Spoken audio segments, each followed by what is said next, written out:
You're just in time to see what I've taken off my rack. It's the Ansela van der Caab 2011 vintage. Ansela van der Caab, you say? What a strange name for a wine.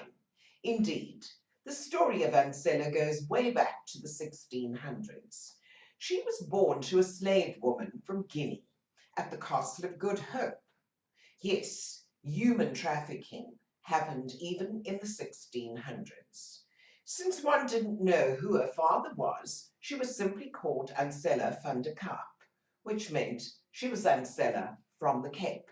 I reckon that many slave girls were named the same. However, Ansela could run free during the day, and she probably played on what is the current Green Market Square. However, at night, she and the fellow slaves were locked up in the Castle of Good Hope. She grew into a woman, and this time she caught the attention of a German soldier called Lorenz Kampfer. Lorenz fancied Ansela van der Caab, but she loved him too. In the meanwhile, the governor of the Cape granted Lorenz a piece of land at the foot of the Simmonsberg mountain, just outside Stellenbosch. Lorenz worked the soil, and he loved the farm.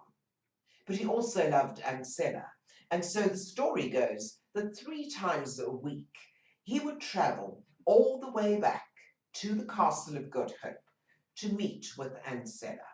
How they kept their illicit affair secret, one doesn't know, because in 1699, when she was emancipated and Lorenz loaded her up onto his wagon to trek all the way back to Stellenbosch and what is now Muratie Farm, they by then had 3 children. Yes, indeed. How did they manage to keep the affair a secret? Well, what is the wine like? Quite a lovely story, don't you think? Francois Conradi was the winemaker who produced this delightful wine in the 2011 vintage. It's a Cabernet Sauvignon along with Merlot and Cabernet Franc. Each wine or each grape is picked and then fermented individually, where they are kept for 16 months in wood. After that, they are individually tasted and blended to produce the blend which is Ansela. A further 6 months in wood to marry all the different components in the wine produces this beautiful, beautiful wine. Now, looking at it in the glass, you'll notice that it's a very intense, deep color. It has a lot of viscosity. It's got these beautiful legs, which tells that it's a really complex textured wine. On the nose, it reminds me of cigar box and black currant and a fair amount of herbs. What is it like on the palate? Does it follow through?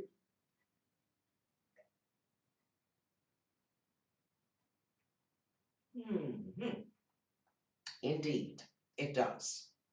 It tasted a beautiful savory. It reminds me of olives, sort of dark, dark olives, but a wine completely balanced.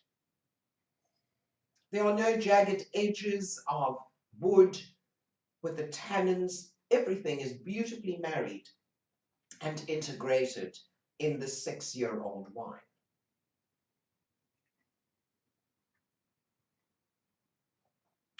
Only the finest cuisine to go with a wine of this caliber. Really beautiful. I would keep it for at least another 2 years or so, and it will still develop even further.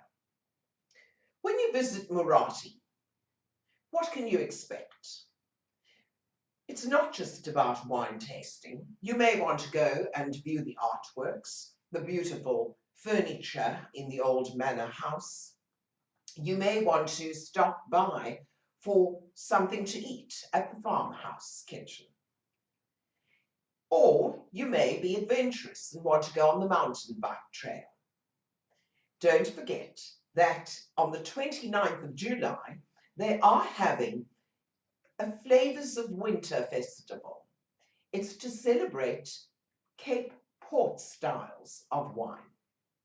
And if you're in another country and wondering where you can purchase these beautiful wines from Muratie Wine Estate, I suggest that you go to the Muratie website, muratie.co.za. I hope that you enjoy buying this lovely wine, drinking it, and visiting the farm.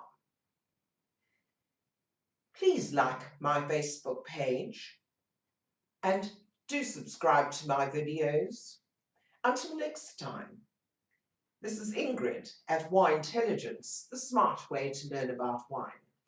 Pop in next time to see what I've taken off my rack. Goodbye.